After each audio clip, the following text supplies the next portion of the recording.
Loving the Deluxe You out. Who are some of your musical influences, though, you've had over the years? I think it's an awesome question.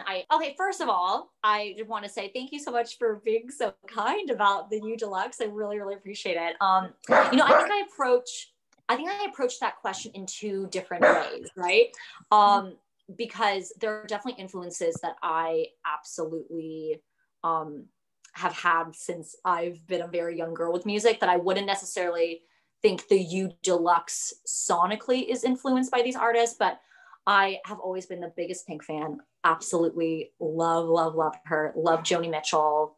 Love me some Taylor. But I think in regards to this specific EP, I don't know. I wouldn't say that there's anyone who 100% influenced me. I definitely love Fletcher.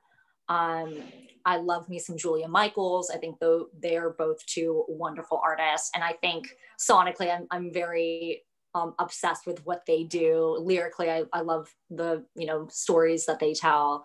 But yeah, I also realize I am saying a bunch of different female artists. And I do have to say, I like groups and male artists as well, but I am a big female artist fan. Good. Support ladies as well. Yeah. Your songwriting has changed so drastically over the years. What is your songwriting process like? Do you need to have music before you can come up with your lyrics?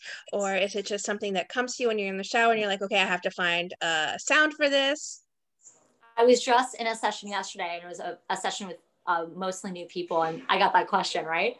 And I know how it answers that it is different every time I write. So I like to write with an instrument. I like to write with a concept first. So one of the songs off my EP, I wrote completely by myself. And that lyric and melody kind of came to me at the same time for the verse. And then, I kind of wrote it a cappella before I brought it to the piano and harmonized it. But I've written with tracks before. I've written melodies and then found lyrics after the melody. So I really can and have written in many different ways. My process is different kind of each time. And I think, to be honest, that's why I really enjoy it, because every time I write, it's a different experience. There's so many standout tracks, though, on the Deluxe You. Is there some song on it in particular that really holds a personal significance to you? Man, that's a great question. I think all of them do in some sort of way. I think Something to Believe In is an interesting one, because that song I wrote years ago. I think in 2014 or 2015. And I think I resonate with it more now than I did when I wrote it, which doesn't make a lot of sense. But I don't know. I do have a weird pattern with that. There's been some songs that I, for whatever reason, got inspired with conceptually and will write.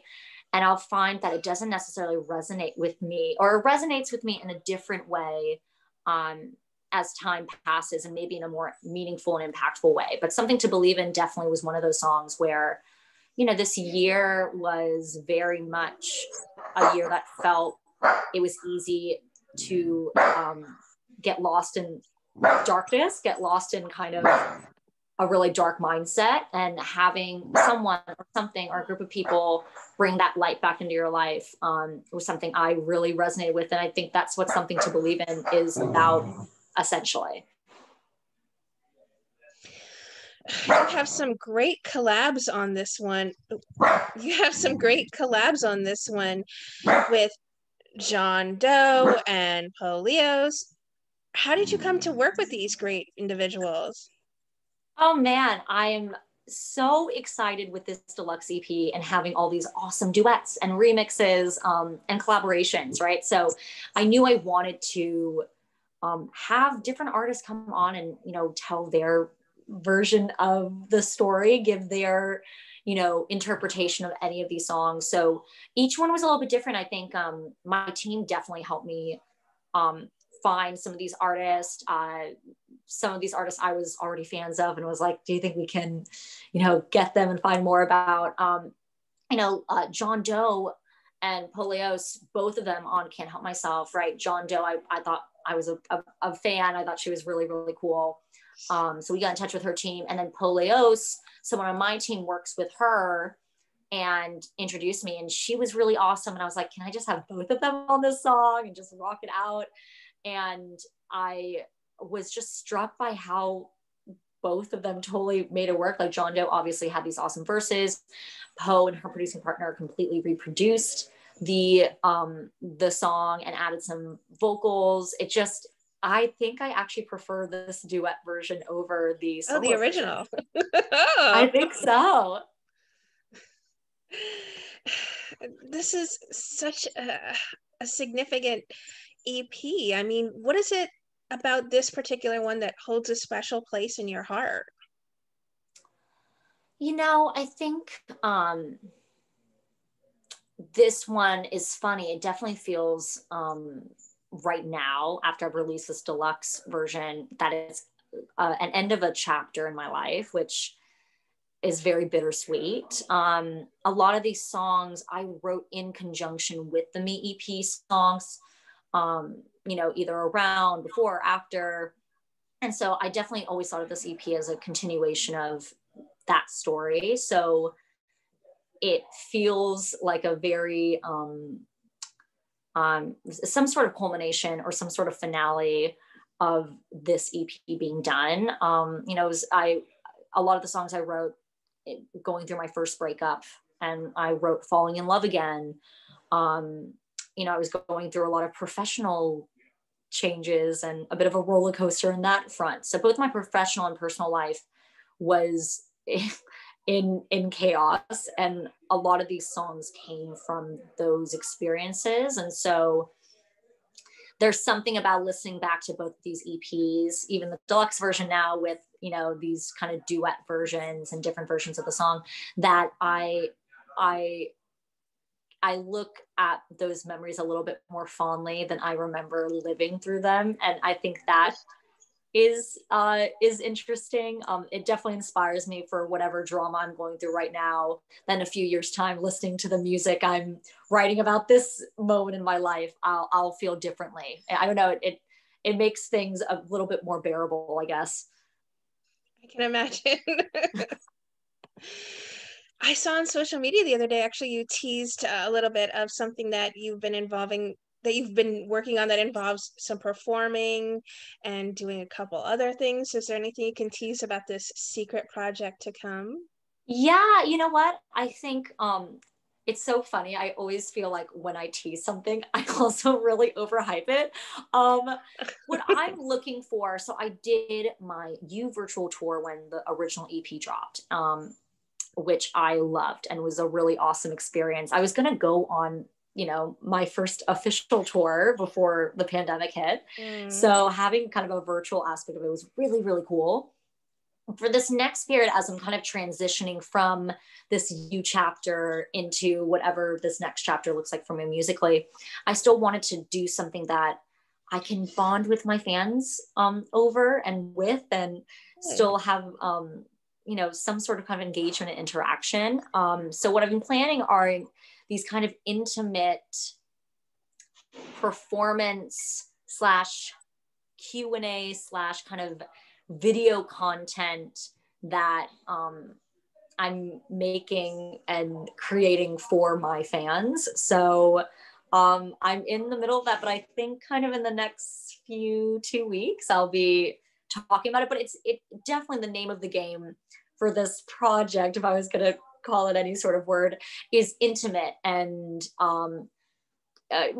small. Like it's definitely more from a level of, I just feel, especially during this this era, I've gotten even closer to my fans, and I have this really, you know, it sounds crazy whenever you're talking about it, but you just do feel like you have a real relationship with people around the world who support you and support your music and what have you. And so I just wanted to build off that and have something that we could do that was intimate, small, easy, and everyone can kind of be a part of. I did a lot of Zoom crashing parties last year, and so I was kind of inspired by that as well. So yeah, it's definitely intimate and low key. It's not super, I feel like my teasing overhypes it a little bit.